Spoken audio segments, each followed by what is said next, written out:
Olá, hoje iremos falar sobre a psicologia no Maranhão. Nós vamos começar com uma pequena introdução sobre a história do Maranhão. O Maranhão faz parte dos 9 estados que compõem a região nordeste do Brasil. Fica localizado no meio norte do hemisfério oeste. É considerado o 8º estado mais extenso do Brasil.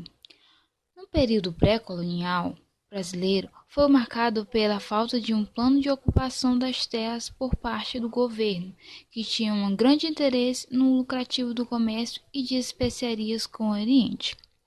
Os colonizadores encontraram duas raças indígenas dominando quase todo o território brasileiro, que eram chamados de tupis e tapuaís. Em 1500, os portugueses chegaram ao Brasil, comandados por Pedro Álvares Cabral, e assim que chegaram tomaram dimensão do território a ser conquistado por eles. A psicologia no Maranhão, assim como no Brasil, teve sua origem em outros campos do saber, como a medicina e a pedagogia.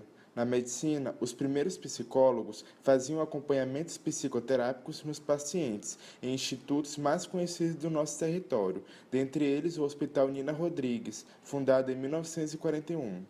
Na pedagogia, se firmou como disciplina nas escolas públicas e particulares do primeiro e segundo grau e nas escolas de ensino médio de enfermagem, e também tinha como objetivo oferecer uma estrutura teórica que buscasse solucionar problemas de futuras professoras nas práticas pedagógicas.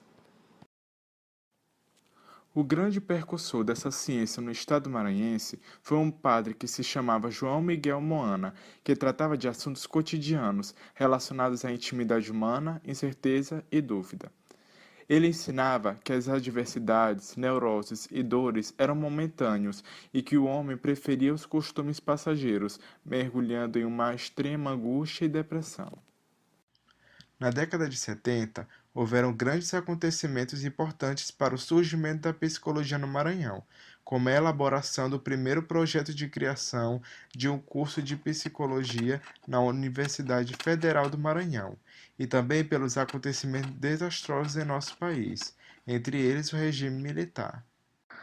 Foi durante esse período que a psicologia começou a ser notada, pois os psicólogos ficaram encarregados de realizarem tratamentos psicoterapêuticos aos jovens considerados, entre aspas, subversivos e drogados, e isso fez com que despertasse interesse em torno dos processos internos. No final da década de 80, a psicologia ainda se encontrava como área de atuação ainda restrita. Esta, por vez, foi conduzida à necessidade de ser reinventada. Foi quando se deu a participação dos psicólogos nas discussões da Lei de Diretrizes e Bases da Educação. É interessante analisar que toda essa situação teve uma característica interessante.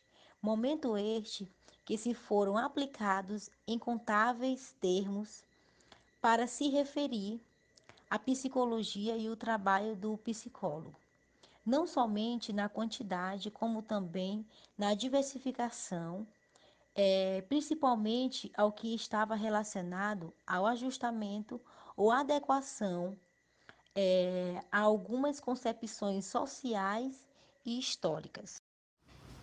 Até a década de 70 não existia registro de profissionais de psicologia. Em busca dessa formação, as pessoas deveriam se deslocar para outros estados, como Pernambuco, Paraíba, Brasília. O que já era difícil para as mulheres da época então era muito mais. Tratou-se de uma opção moderna, até dadas as mais tradicionais que eram seguidas, como o serviço social, por exemplo. Os principais campos de atuação era basicamente a psicologia clínica e a psicologia organizacional. O Detran empregou muitos dos recém-formados nessa época devido à necessidade de aplicação de exames psicotécnicos.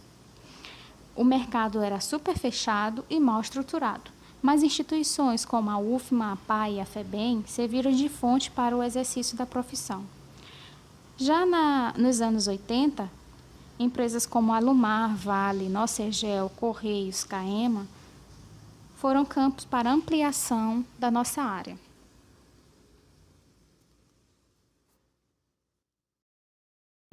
created using Powtoon.